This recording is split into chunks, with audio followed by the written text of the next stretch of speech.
Student, कैसे हैं आप लोग? आशा करते हैं आप सभी अच्छे होंगे और अपने घरों में अच्छे से आप लोगों की पढ़ाई चल रही होगी। जैसा कि आप लोग जानते हैं कि हमने पिछली क्लास में अपवाह वेग और धारा में संबंध देखा था और आज की क्लास बहुत इंपॉर्टेंट है। ये क्लास जो है उसमें मैं आपको ओम के नियम के बारे में बताऊंगा, ठीक है ना बच्चों? देखिएगा, तो हमारा टॉपिक है आज ओम का नियम।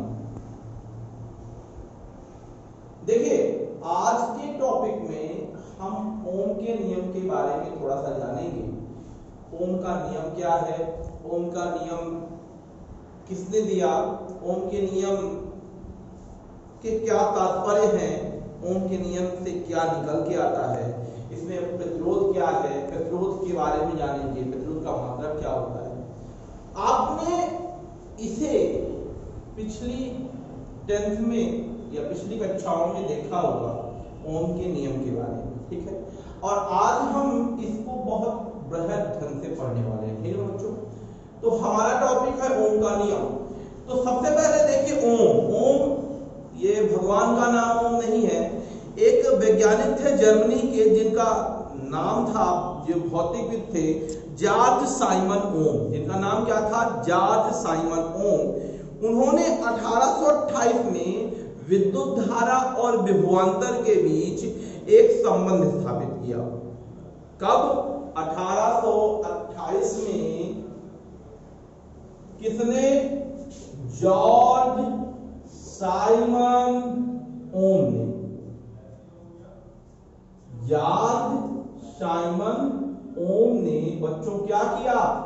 1828 में जॉर्ज साइमन ओम ने एक विद्युत धारा और विभवांतर में संबंध स्थापित किया और इसी पे संबंध बतलाने वाले नियम क्या बोलते हैं? ओम का नियम। फिर से सुनिए बच्चों, सन 1828 में जॉर्ज साइमन ओम, जो कि जर्मनी के वैज्ञानिक थे, उन्होंने धारा और विभवांतर के बीच संबंध बताने के लिए एक नियम का प्रतिपादन किया, एक नियम दिया जिसे हमने क्या बोलते हैं? ओम का नियम। इस नियमानुसार ध्यान से देखिएगा बच्चों, ठीक है ना? बहुत बारीकी से समझिएगा ये चीजें। देखिए, देखने को बहुत आसान लगेंगी लेकिन है बहुत गूढ़ बातें मैं बताऊंगा इसमें, ठीक है ना? जिसे मान लीजिए लिखा है, यदि किसी चालक की भौतिक अवस्था ना, भौतिक अवस्था सबसे बड़ी बात यही आप अटक गए, ये अटकेंगे। मान लीजिए आपसे कोई पूछ ले कि भौतिक अवस्था में क्या क्या आता है। भौतिक अवस्था यानी फिजिकल कंडीशन क्या है उसकी, है ना? इसमें ध्यान रखना है, जैसे ताप, टेम्परेचर चेंज नहीं होना चाहिए कि भाई अभी 0 डिग्री से आप पहुंचा दें 100 डिग्री में, तब ओम का नियम पालन नहीं होगा, ध्यान रखना। या यांत्रिक विकृति,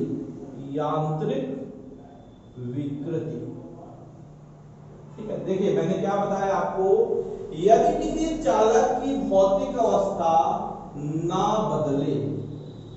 देखिएगा, भौतिक अवस्था में क्या मैंने बताया? टेम्परेचर उसका चेंज ना हो। मतलब कि अगर टेम्परेचर चेंज ना हो तो ये मतलब ये नहीं है कि हल्का फुल्का चेंज ना हो, मतलब बिल्कुल परिवर्तन ना हो जाए कि एक गर्म टेम्परेचर 100 डिग्री से आप 0 डिग्री कर दे, ये परिवर्तित ना हो, ठीक है ना? और सीधी सी बात है, यांत्रिक विकृति में क्या क्या आता है? यांत्रिक विकृति में क्षेत्रफल में परिवर्तन ना हो, लंबाई में परिवर्तन ना हो, क्षेत्रफल ना तो कम हो और क्षेत्रफल ना ही ज्यादा हो बच्चों, ठीक है ना? इन सभी में परिवर्तन ना हो तो क्या हो जाएगा? तो चालक में, तो यदि किसी चालक की भौतिक अवस्था ना बदले तो चालक में बहने वाली धारा उसके सिरों के बीच विभवांतर के अनुक्रमानुपाती होती है। क्या लिखा है बच्चों, बहुत ध्यान से देखिए। यदि किसी चालक की भौतिक अवस्था में परिवर्तन ना हो तो उसमें बहने वाली धारा चालक के सिरों के बीच लगाए गए विभवांतर के या चालक के सिरों के बीच विभवांतर के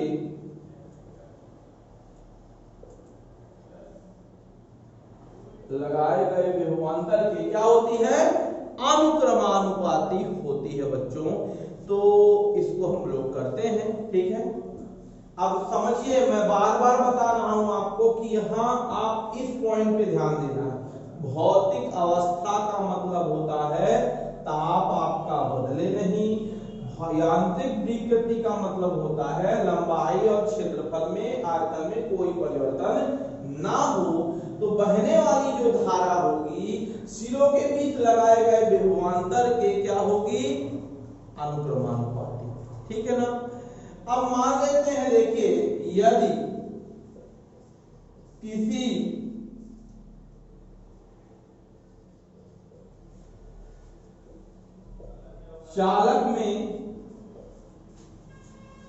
चालक के सिरों में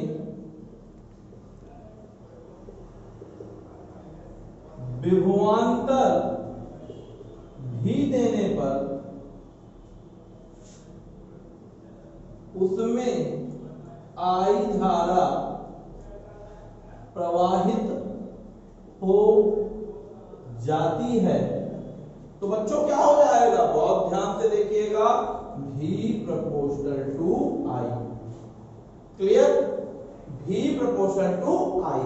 चालक में बहने वाली जो विभवांतर है वो धारा के क्या होती है, अनुक्रमानुपाती होती है। और एक बात और ध्यान रखिएगा, प्रोपोर्शनल चिन्ह जब हटता है तो एक नियतांक आ जाता है और यहां नियतांक आएगा R। क्या है बच्चों, R। अब R क्या है बच्चों, R एक आनुपातिक नियतांक है बच्चों। क्या है बच्चों, आनुपातिक नियतांक है बच्चों। और इसी का नाम है प्रतिरोध, रेजिस्टेंस। क्या बोलते हैं इसे,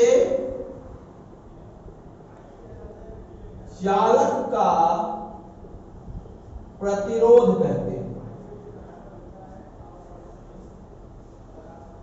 ठीक है ना बच्चों, ठीक है। क्या हमने बताया ओम के नियम में, ध्यान से सुनिए।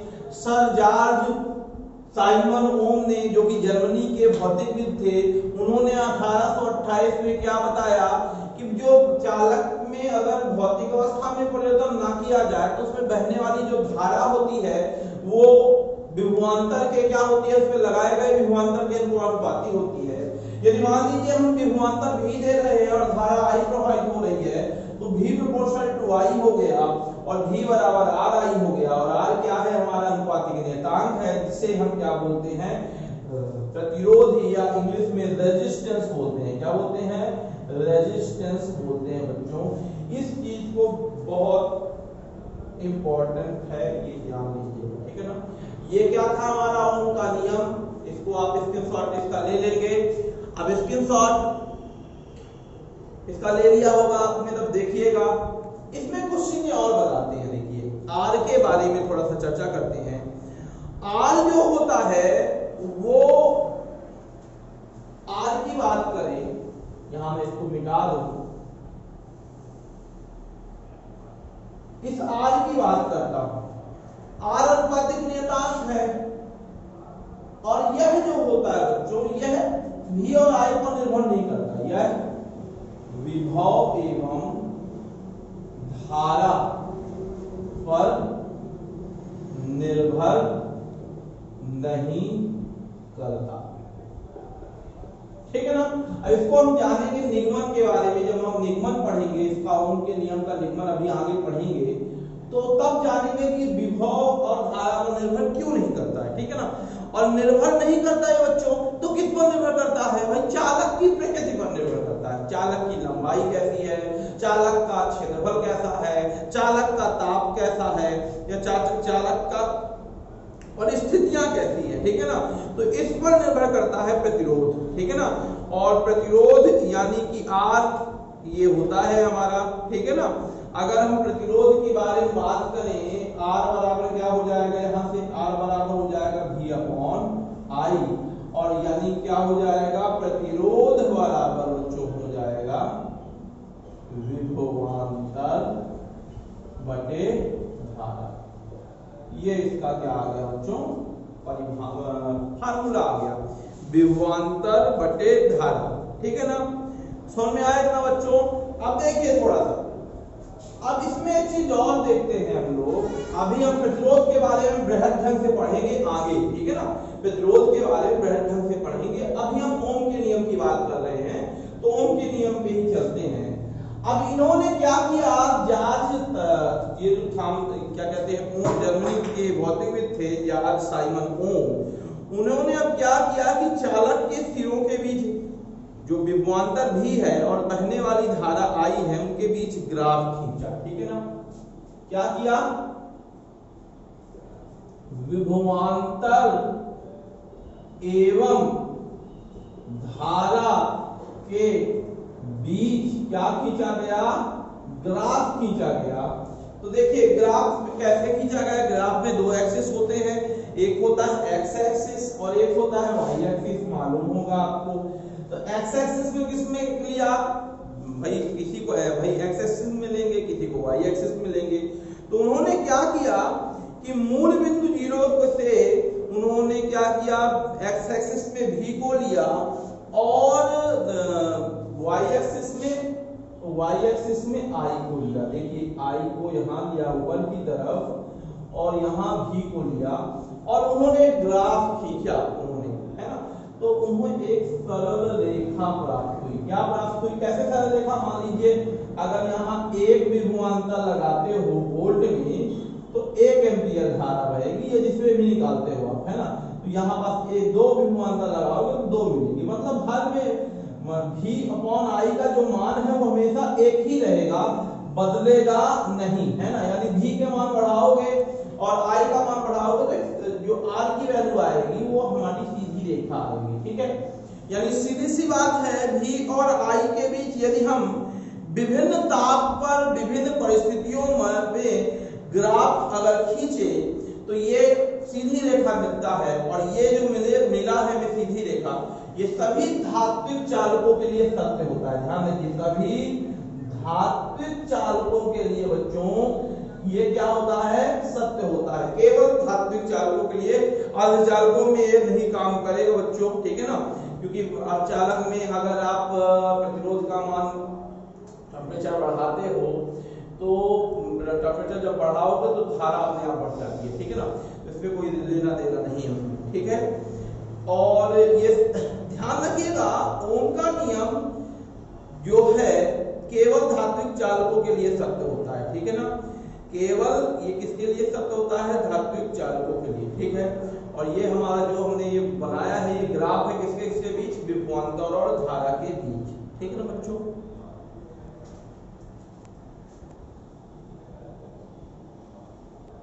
चलिए देखते हैं बच्चों, अब ओम की नियम की सीमाएं देखते हैं। सीमाएं यानी शर्तें, कब लागू होता है भाई, क्या सभी में ओम का नियम लागू होगा बच्चों? तो हम क्या देख रहे हैं, ओम के नियम की शर्तें या ओम के नियम की सीमाएं, ठीक है ना। कि भाई ओम का नियम कब लागू होगा, या इसको ऐसे भी पूछ सकता है कि ओम के नियम की सीमाएं क्या क्या है। तो हमने देखा इसका जो उत्तर है वो आपकी परिभाषा में दिया, नहीं नजर आया आप लोगों को? नजर आया है, लेकिन आप लोगों ने ध्यान नहीं दिया। क्या है ओम के नियम, फिर से एक बार दोहरा लेते हैं, क्या दिक्कत है कि यदि किसी चालक की भौतिक अवस्था क्या लिखा था भौतिक अवस्था में? ताप और यांत्रिक विकृति में परिवर्तन ना हो तो उसमें सिरों में लगाया गया विभवांतर धारा के अनुपाती होती है। यानी सीधी सी बात है, इसमें दो टर्म आए, क्या ना हो, भौतिक अवस्था में परिवर्तन ना हो। कौन सी भौतिक अवस्था?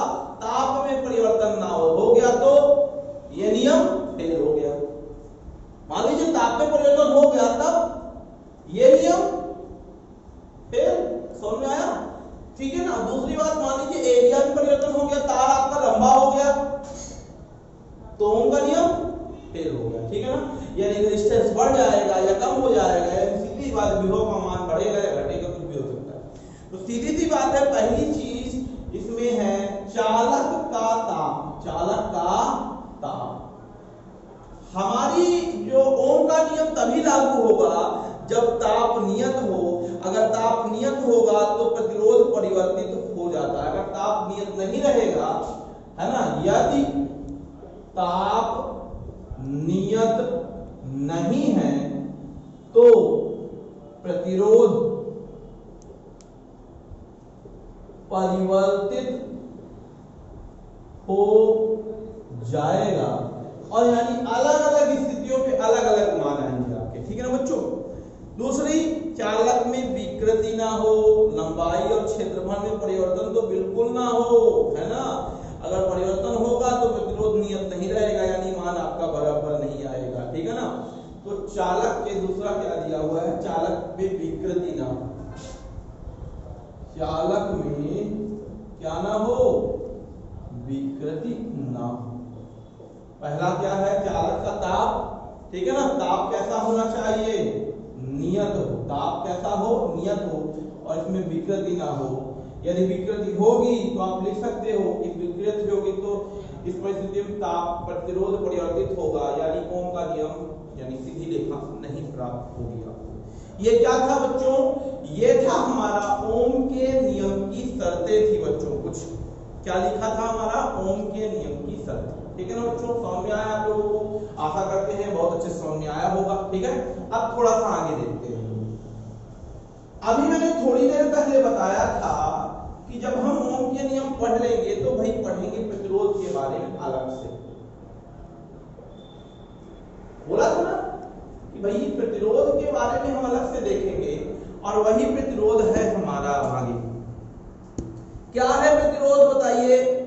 कोई आपसे पूछ ले प्रतिरोध क्या है तो क्या बताओगे भाई आप? कि V और I के अनुपात को हम क्या बोलते हैं? प्रतिरोध बोलते हैं। बिल्कुल बोल सकते हो, लेकिन इसका दूसरा ढंग से देखिए, समझिएगा। ये बताइए, आप सड़क पे जा रहे हैं। किस पे जा रहे हैं? सड़क पे। साइकिल चलाते होंगे कुछ लोग, बाइक चलाते होंगे कुछ लोग, हो सकता है फोर व्हीलर भी चलाते हो। ठीक है। हम मान के चल रहे हैं कि हम बाइक से जा रहे हैं, साइकिल से जा रहे हैं। आपने देखा होगा जब साइकिल से जब चलते हैं तो अगर आपको 40 की स्पीड है, 50 की स्पीड है या 60 की स्पीड है, तो अगर आप में स्पीड कम करनी है तो आपको ब्रेक लगाना पड़ता है। ठीक है। मान लीजिए आप ब्रेक नहीं लगाते हैं, कोई बहुत उद्दंड लड़का है ना, तो भैया लड़की है, चलती जा रही है, चलती जा रही है, चलता जा रहा है, ये स्पीड है गाड़ी। तो ऐसी परिस्थितियों में क्या होता है? रोड में क्या बनाए जाते हैं? एक अवरोध बनाया जाता है, अवरोधक बनाया जाता है, ब्रेकर बनाए जाते हैं। देखा है ना। अगर बहुत सारे ब्रेकर होते तो आप गाड़ी बहुत तेज से नहीं चला पाएंगे, अगर चलेंगे तो आप क्या हो जाएंगे? बिल्कुल मुंह की खाएंगे। ठीक है ना। तो सीधी सी बात है, आपको करना, देखा होगा कि रोड में जिस प्रकार ब्रेकर आपकी गति को क्या कर देते हैं? कम कर देते हैं, ठीक उसी प्रकार ये जो प्रतिरोध है धारा की गति को कम करता है। जिस प्रकार रोड में ब्रेकर आपकी गति को कम कर देते हैं, ठीक उसी तरह प्रतिरोध जो होता है धारा के मार्ग में आने वाली रुकावट, है ना। कोई चालक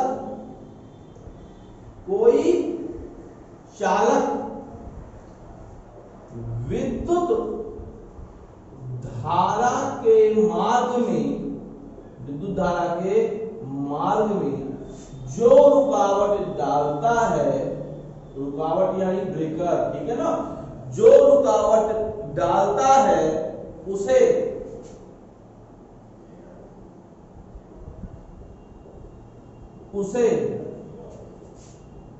चालक का क्या बोलते हैं बच्चों?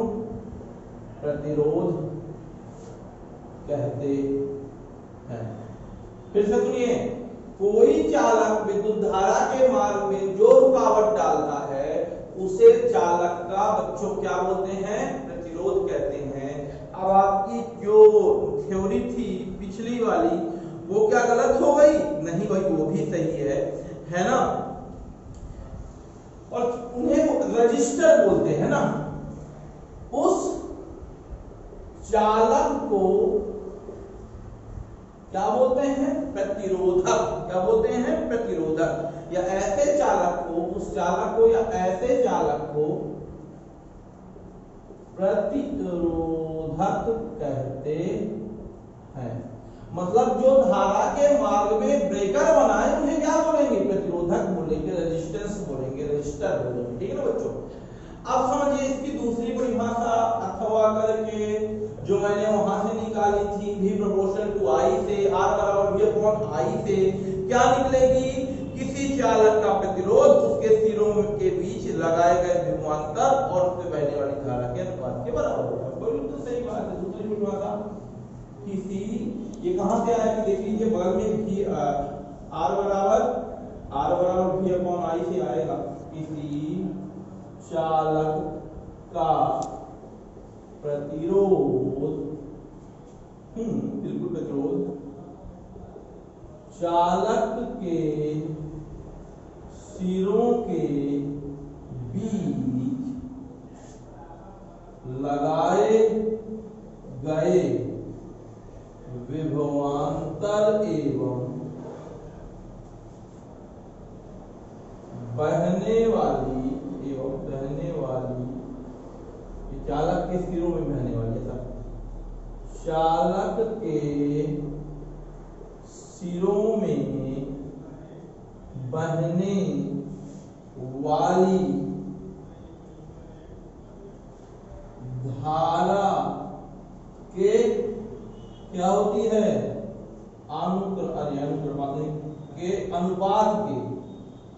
अनुपात के क्या होती है बच्चों? बराबर होती है। ये आ गई आपकी दूसरी परिभाषा।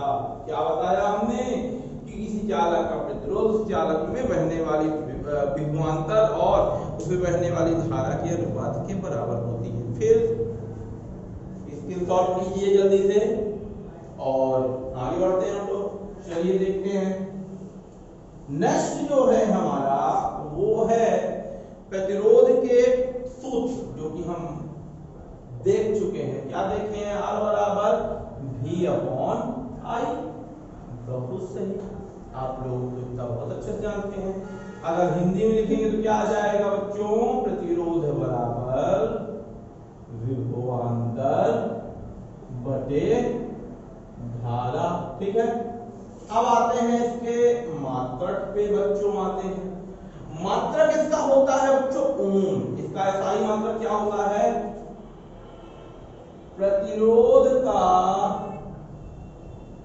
SI मात्रक ओम। ओम को ऐसे दर्शाते हैं, ओम होता है। ठीक है। प्रतिरोध का SI मात्रक क्या होता है बच्चों? ओम होता है। ठीक है। और इसका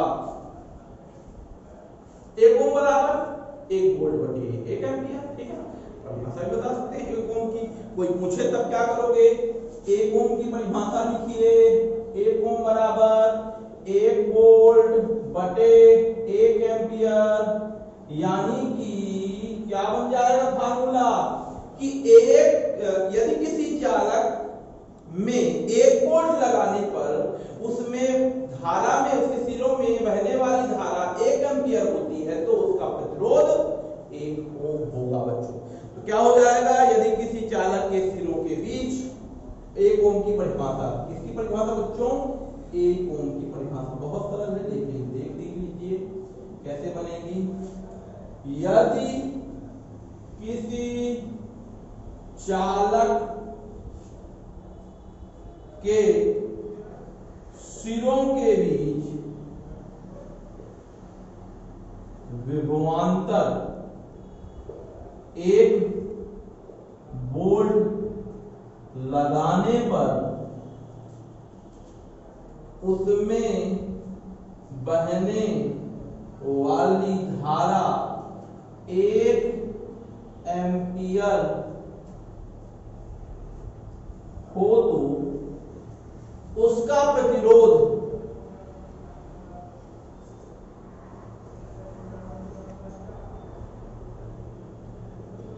1 ओम होगा। 1 ओम की परिभाषा यदि चालक के सिरों के बीच एक बोल्ट, कितना, एक बोल्ट लगाने पर बहने वाली धारा 1 एम्पियर होती है तो उसका प्रतिरोध क्या होगा बच्चों? 1 ओम होगा।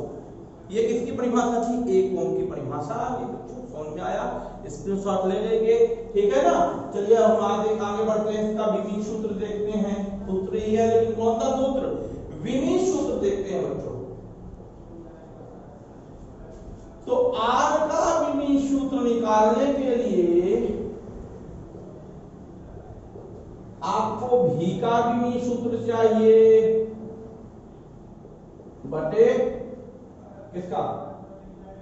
आई का विमीय सूत्र।